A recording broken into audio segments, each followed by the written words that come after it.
जय हिंद प्यारे साथियों, मैं हूं नीरज। आप देख रहे हैं Khajuraho academy Neeraj ji YouTube channel.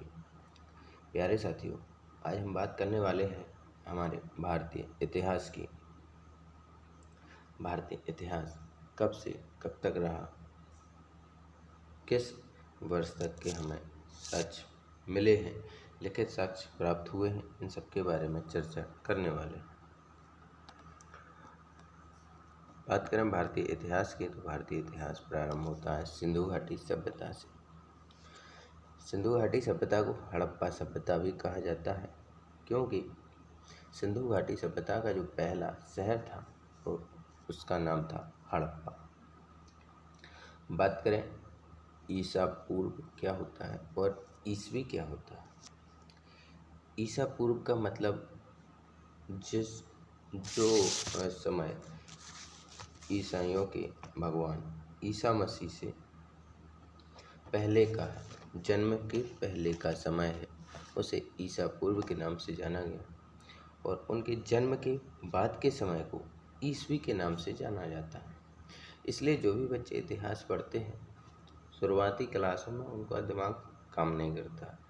ये पहले गिनती उल्टी कैसे लिख रहे हैं, ईसा पूर्व क्या है, ईसवी क्या है। तो साधारण सी बात ये है कि आप ये समझिए कि मैथ में प्लस में भी गिनती आती है और माइनस में भी है। तो जीरो से जो पहले के हैं वो माइनस में, और जीरो के बाद के हैं जो प्लस में। बात करें 2500 ईसा पूर्व, सिंधु घाटी सभ्यता फली फूली। 1 सेंचुरी आते आते ईसाई, क्योंकि जो भगवान है ईसा मसीह, इनका जन्म होता है और इसके बाद के समय को ईसवी के नाम से जाना जाता है। बात करें सिंधु घाटी सभ्यता की खोज में योगदान किस किस का रहा। इस सभ्यता को सिंधु घाटी नाम दिया दयाराम साहनी ने। ये एक भारतीय थे, और भारतीय थे के मतलब क्या है, तो ये भारतीय खोजकर्ता थे, मतलब आर्कियोलॉजिकल सर्वे से संबंधित थे। हड़प्पा शहर की खोज करने वाले तो राखलदास बनर्जी। देखिए यह दोनों बातें अलग अलग हुई। सिंधु घाटी नाम किसने दिया इस सभ्यता को, तो दयाराम साहनी जी ने 1921 में, जबकि ये आर्कियोलॉजिकल सर्वे ऑफ इंडिया के हेड नहीं थे, उस सर्वे ऑफ इंडिया में काम करते थे। हड़प्पा शहर की खोज की सर्वप्रथम चार्ल्स मेसन के द्वारा वर्ष 1842 में। तो सबसे पहले 1842 में कौन गया, चार्ल्स मेसन।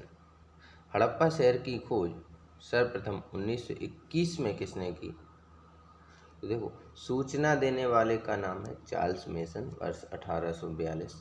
खोज करने वाला, खुदाई वगैरह किसने कराई, तो दयाराम साहनी की अध्यक्षता में हुई। बात करें भारतीय इतिहास, भारतीय इतिहास को 3 भागों में बांटा गया है। वो भाग कौन कौन से हैं। प्राचीन भारत 2500 ईसा पूर्व से 700 ईस्वी तक, मध्य भारत 700 ईस्वी से 1760 ईस्वी तक, और आधुनिक भारत 1760 ईस्वी से वर्तमान समय तक। ये आधुनिक भारत है। बात करें इसके साथ ही एक्स्ट्रा फैक्ट की, सिंधु घाटी क्षेत्र में क्या क्या आता है। अफगानिस्तान, पाकिस्तान और भारत का जो क्षेत्र है ये सिंधु घाटी सभ्यता में आता था।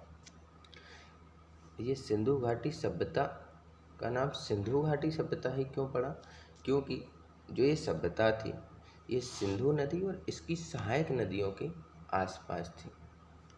जो सिंधु नदी है इसकी 5 अन्य सहायक नदियों हैं।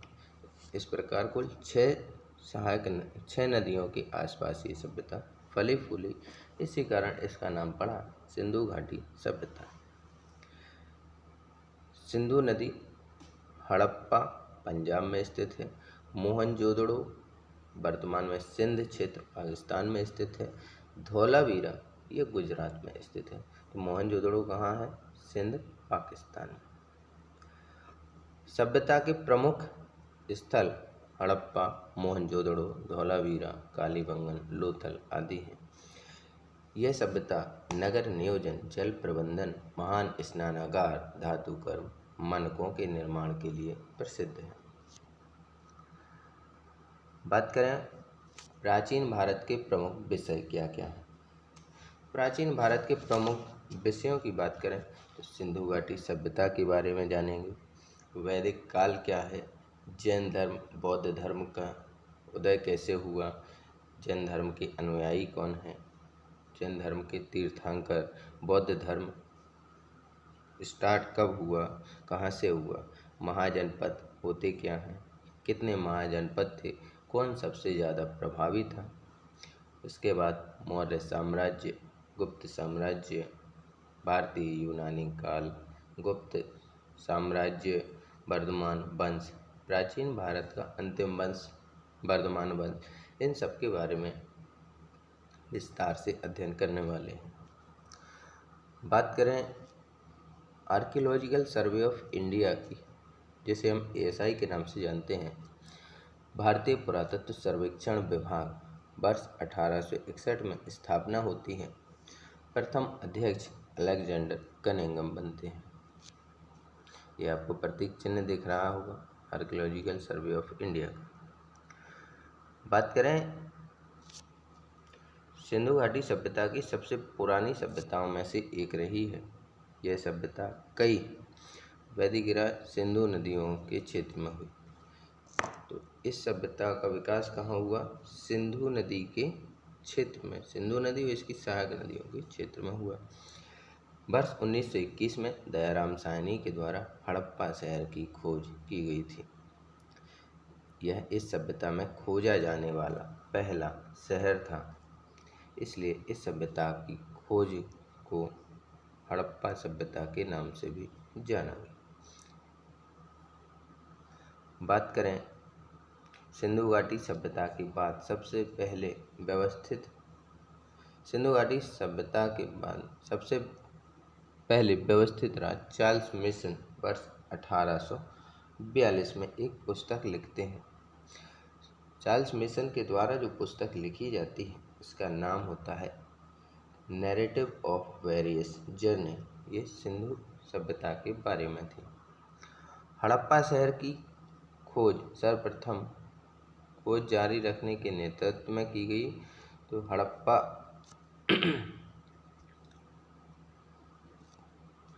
इस सभ्यता को सिंधु घाटी सभ्यता नाम देने वाले का नाम क्या है, दयाराम साहनी वर्ष 1921 में। इसके बारे में हम चर्चा कर चुके हैं। आर्कियोलॉजिकल सर्वे ऑफ इंडिया यानी भारतीय पुरातत्व विभाग, इसके लिए प्रमुख कौन थे भारतीय, तो दयाराम साहनी जी। चार्ल्स मेसन द्वारा लिखी गई पुस्तक narrative of various journey Indus valley के बारे में लिखी गई है, यानी सिंधु घाटी सभ्यता के बारे में बताई गई है।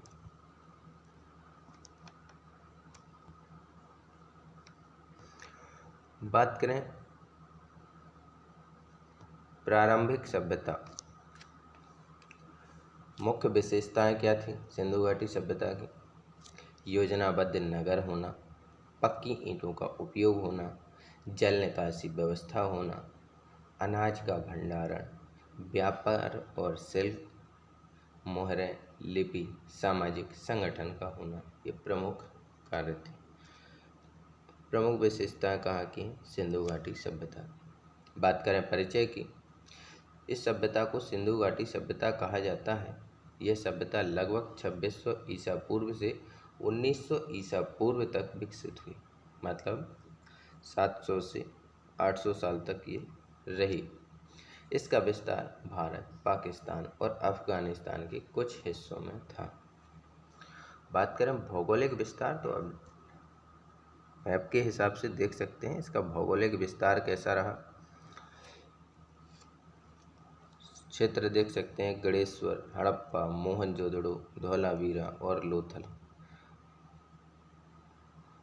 कौन कहाँ है, हड़प्पा, मोहनजोदड़ो, धौलावीरा, लोथल, कालीबंगन, राखीगढ़ी, गणेश्वर आदि ये प्रमुख नदियों के किनारे थे। तो नदियाँ कौन कौन सी हैं, सिंधु, झेलम, रावी, सतलज, घरपूर, ये संभावित है। बात करें नगरीय व्यवस्था कैसी थी, नगर योजनाबद्ध थे, आज के समय के नहीं है कि आपका पड़ोसी रोड पर 1 फीट आगे मकान बनाता है तो आप 2 फीट बना लेते हैं। नहीं, उस समय भी आज से 4500 साल पहले भी नगर कैसे थे? योजनाबद्ध थे। सीधी सड़कें, गलियां, चौक चौराहे थे। पक्की ईंटों से बने मकान हुआ करते थे। जल निकासी की उत्तम व्यवस्था थी। मतलब आज के समय की नाली नहीं है कि पार्षद जी आए, उन्होंने नाली बनाई, एक घर का पानी दूसरे घर में जा रहा। तो जल निकासी की उत्तम व्यवस्था भी थी।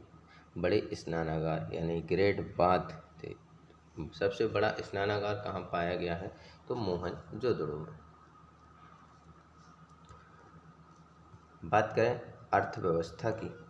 अर्थव्यवस्था जो थी, कृषि मुख्य व्यवसाय हुआ करता था। जब कृषि मुख्य व्यवसाय था तो पशुपालन हुआ होगा। पशुपालन में बैल, गाय, भेड़, बकरी हुआ करती थी। कृषि व्यवसाय में मुख्यतः गेहूँ, जौ, चावल और तिलहन ये फसलें हुआ करती थी। व्यापार आंतरिक और बाह्य व्यापार यानी मेसोपोटामिया तक की सभ्यता में सिंधु घाटी सभ्यता का व्यापार हुआ करता था। तो आंतरिक व्यापार तो होता ही था आसपास के क्षेत्रों में। मेसोपोटामिया तक की सभ्यता में भी इनका व्यापार रहा। बात करें शिल्पकला उस समय कैसी थी? मृद भांड, आभूषण, धातु कार्य, मोती निर्माण। आज से 4500 वर्ष पहले भी मोती निर्माण, मतलब जो जेवर वगैरह आज बन रहे हैं ये पहले भी बना करते थे। बात करें सामाजिक जीवन की। समाज संगठित, अनुशासित था। स्त्री पुरुष समान रूप से कार्य करते थे। धार्मिक स्थलों के प्रमाण सीमित हैं। मात्र देवी की मूर्तियां मिली। लिपि और भाषा कैसी थी? हड़प्पा लिपि अभी तक अपठित है। मतलब हम इतने एडवांस हो चुके हैं फिर भी हड़प्पा सभ्यता की लिपि आज तक हम पढ़ नहीं पाए हैं कि उनकी लिपि कौन सी थी। लेखन दाएं से बाएं या द्विदिशात्मक हो सकता है। जब हमें पता ही नहीं है कि लिपि कौन सी है तो हम कैसे बता दें कि वो दाएं से बाएं लिखते थे या बाएं से दाएं लिखते थे या दोनों दिशाओं से लिखते थे। भाषा द्विड़ीय या मुंडा परिवार की होने की संभावना है। तो भाषा कैसी हो सकती है? या तो द्रविड़ीय हो, मतलब दक्षिण भारत की हो, या फिर मुंडा परिवार की हो सकती है। बात करें पतन के कारण, तो जलवायु परिवर्तन, नदियों का मार्ग परिवर्तन, भूकंप या प्राकृतिक आपदाएं। आक्रमण का सिद्ध प्रमाण नहीं मिला। तो देखिए, इस सभ्यता के जो पतन के कारण रहे, तो पतन के कारण में बहुत से कारण हैं, लेकिन मेन क्या है? जलवायु परिवर्तन है, नदियों का मार्ग परिवर्तन, भूकंप या प्राकृतिक आपदा।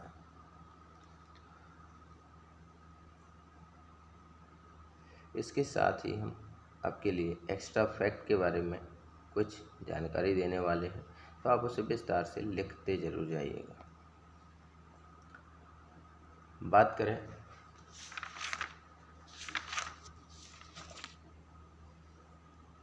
हड़प्पा सभ्यता में खोजे गए स्थल, उनके नदी, किस नदी के क्षेत्र में वो खोजा गया है, क्षेत्र कौन सा है और खोजकर्ता कौन है, तो आप अपनी नोट्स में लिख लीजिए।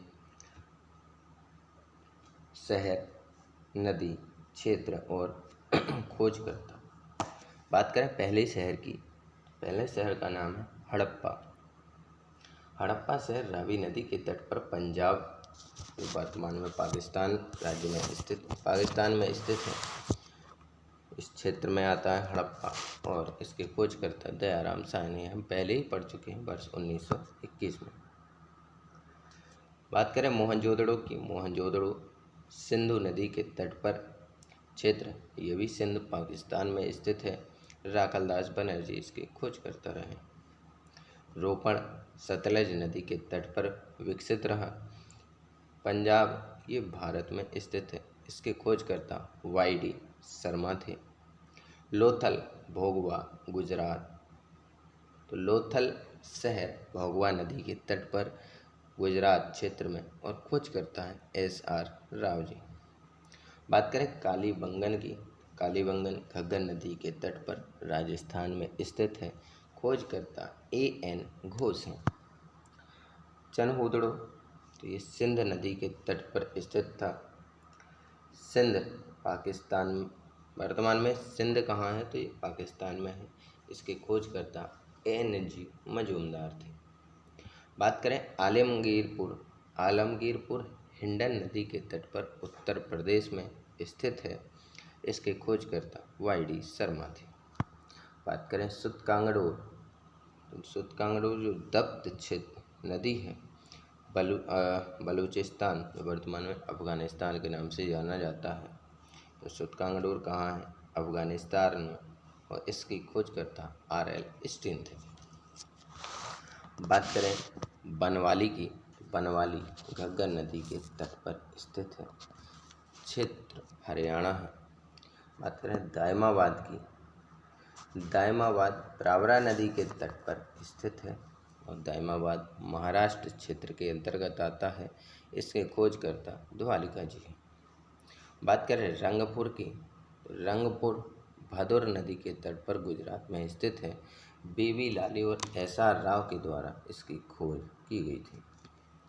बात करें धौलावीरा की, धौलावीरा गुजरात में स्थित है और इसके खोजकर्ता जे.पी. जोशी और एस.आर. राव हैं। धौलावीरा के पास कोई विशेष नदी प्राप्त नहीं हुई है। बात करें राखीगढ़ी, राखीगढ़ी घग्गर नदी के तट पर हरियाणा में स्थित है। रफीक मुक्कल जी के द्वारा इसे खोजा गया है। बात करें सिंधु सभ्यता के सबसे बड़े शहरों की, तो सबसे बड़ा शहर कौन था, राखीगढ़ी, मोहनजोदड़ो, हड़प्पा, अलाहादीनो और धौलावीरा इस सभ्यता के बड़े शहर थे। सिंधु सभ्यता से प्राप्त होने वाले महत्वपूर्ण साक्ष्य, तो साक्ष्य कौन कौन से हैं, तो गेहूँ, लिंग, चावल, स्नानागार, विशाल अन्नागार, पशुपति सेवा की मोहर। तो हम अर्थव्यवस्था में देख चुके हैं कि गेहूँ, चावल, जोत, तिलहन, बैल, गाय, भेड़, बकरी ये सब मिले हैं। इसके साथ ही मोहनजोदड़ो से सबसे बड़ा अन्नागार, मतलब जहाँ हम वर्ष भर के लिए साल भर के लिए राशन इकट्ठा किया करते थे। विशाल स्नानागार मतलब नहाने के लिए, तो बाथ टब ये भी कहाँ मिला है, सबसे बड़ा मोहनजोदड़ो में। बात करें पशुपति सेवा की मोहर, ये भी मोहनजोदड़ो से प्राप्त हुई है। पशुपति सेवा को योगी के नाम से जाना गया। इस योगी के आसपास हमें 5 जानवरों के साक्ष्य प्राप्त हुए हैं। 5 जानवर कौन कौन से हैं, गैंडा, हाथी, हिरण, टाइगर और भैंस। ये 5 जानवर हमें पशुपति सेवा के पास प्राप्त हुए। बात करें नाचती हुई कांसे की मूर्ति कहाँ से मिली है। जो नाचती हुई कांसे की मूर्ति है अभी हाल ही में चर्चा की विषय बनी रही, क्योंकि एनसीईआरटी ने इस कांसे की मूर्ति को फिर से अपनी पाठ्य पुस्तकों में शामिल किया है। तो नाचती हुई कांसे की मूर्ति है, ये मोहनजोदड़ो से प्राप्त हुई है। इस सभ्यता में हमें सबसे ज़्यादा साक्ष्य कांसे की वस्तुओं के ही मिले हैं, इसलिए इस सभ्यता को कांस्य युगीन सभ्यता भी कहते हैं। देखिए अब इस सभ्यता के नाम 3 हो गए, सिंधु घाटी सभ्यता, हड़प्पा सभ्यता और कांस्य युगीन सभ्यता। मलेरिया के साक्ष्य मोहनजोदड़ो से प्राप्त हुए हैं। बाढ़ के साक्ष्य मोहनजोदड़ो से मिले हैं। कपास तो मोहनजोदड़ो से प्राप्त किया गया है। पूरे विश्व में कपास का सबसे पहले उपयोग इसी सभ्यता के द्वारा किया गया था। बात करें डॉकयार्ड यानी लोथल की, तो लोथल कहाँ हुई, तो लोथल एक प्राचीन बंदरगाह था। चेस गेम जिसे हम शतरंज कहते हैं, ये लोथल से प्राप्त हुआ है। मतलब आज से 4500 साल पहले भी लोग शतरंज खेला करते थे। पक्की ईंटें लोथल से मिली हैं। कच्ची ईंटें कालीबंगन से मिली हैं। लिपस्टिक, अब लिपस्टिक का नाम सुनते ही तो मन खिल गया होगा सबका। Lipstick Kalibangan. Face powder Kalibangan. हर मकान से कुएं कालीबंगन। ऊँट की हड्डियाँ Kalibangan. Bones of horse Surkotada Gujarat. पानी का प्रबंधन धौलावीरा। बांध धौलावीरा। बोर्ड ऑफ 10 एलिफेंट, ये भी कहाँ मिले हैं तो धौलावीरा में। Board of 10 alphabet Dholavira. भूकंप के साक्ष्य धौलावीरा से प्राप्त हुए हैं। सोने की अंगूठियाँ धौलावीरा से प्राप्त हुई हैं। जौ बनवाली से प्राप्त हुआ है। गोल आकार की संरचना, तो शहर की जो गोल आकार की संरचना है ये भी बनवाली यानी हरियाणा से प्राप्त हुई है। पत्थर का तीर कोटदीजी पाकिस्तान से प्राप्त हुआ है। एकमात्र शहर जहां सिटाडेल नहीं पाया गया है तो चनहोदड़ो। इंक पॉट चनहोदड़ो से। सबसे ज़्यादा तांबे की वस्तुएं चनहोदड़ो से प्राप्त हुई हैं। ईंट के ऊपर कुत्ते के पंजे के निशान चनहोदड़ो से प्राप्त हुए हैं।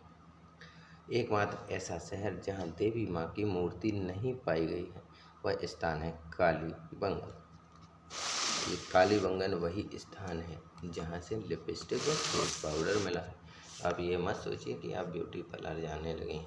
अरे आज से 4500 साल पहले भी लिपस्टिक और पाउडर चला करते थे। बात करें, इस सभ्यता में हर मकान में आंगन और स्नानागार पाया गया है। इस सभ्यता में हमें भूमिगत जल बहाव मिला है। इस सभ्यता में जाति व्यवस्था का कोई भी साक्ष्य प्राप्त नहीं हुआ है। इस सभ्यता में देवी माँ की पूजा के साक्ष्य मिले हैं। यह समाज मात्र सत्तामक था, यानी घर का मुखिया माता होती थी। इस समाज में मंदिरों का कोई भी साक्ष्य प्राप्त नहीं हुआ है, मतलब आज से 4500 साल पहले कोई भी मंदिर वगैरह नहीं था। इस सभ्यता में अर्थव्यवस्था कृषि पर आधारित थी। महत्वपूर्ण फसलें जो हम पढ़ चुके हैं गेहूँ, चावल, जौ, सरसों, कपास, नील थी। इस सभ्यता में हमें पशुपालन के साक्ष्य प्राप्त हुए हैं, तो पशुपालन के बारे में भी पढ़ चुके हैं कि बैल, गाय, भेड़, बकरी, सुअर, कुत्ता, बिल्ली, एक सींग वाला घोड़ा, कुबड़ वाला सांड, ये हमें प्राप्त हुआ। इस सभ्यता में एक सींग वाला घोड़ा की पूजा सबसे ज़्यादा होती है। इस सभ्यता में हमें चित्रात्मक लिपि प्राप्त होती है। यह सभ्यता अभी तक पढ़ी नहीं जा सकी है, तो हम अभी इतने भी एडवांस नहीं हुए कि हम सिंधु घाटी सभ्यता में जो लिपि लिखी गई है उसे पढ़ सकें। ना तो हमें यह पता है कि ये लिपि कौन सी है, दाएं से बाएं लिखी गई है, बाएं से दाएं लिखी गई, यह द्विदिशात्मक है। बात करें इस सभ्यता की पतन के कारण, बाढ़, आग, भूकंप, मलेरिया और आर्यों के आगमन के कारण, या फिर पर्यावरणीय असंतुलन, तो देखिए पर्यावरणीय असंतुलन में बाढ़ भी आ जाएगी, आग, भूकंप, मलेरिया सब आ जाएगा। बात करें वैदिक काल की, तो वैदिक काल पढ़ेंगे हम अगली क्लास में।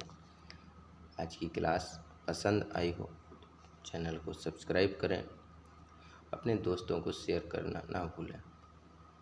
हम हर क्लास में आपको नोट्स के साथ साथ एक्स्ट्रा फैक्ट भी बताएंगे जो आपको अच्छे से नोट्स में लिखते जाना है, ताकि पेपर के समय आप एक भी पॉइंट को ना छोड़ें। तो चैनल को सब्सक्राइब करें, शेयर करें और लाइक करना ना भूलें। जय हिंद, जय भारत।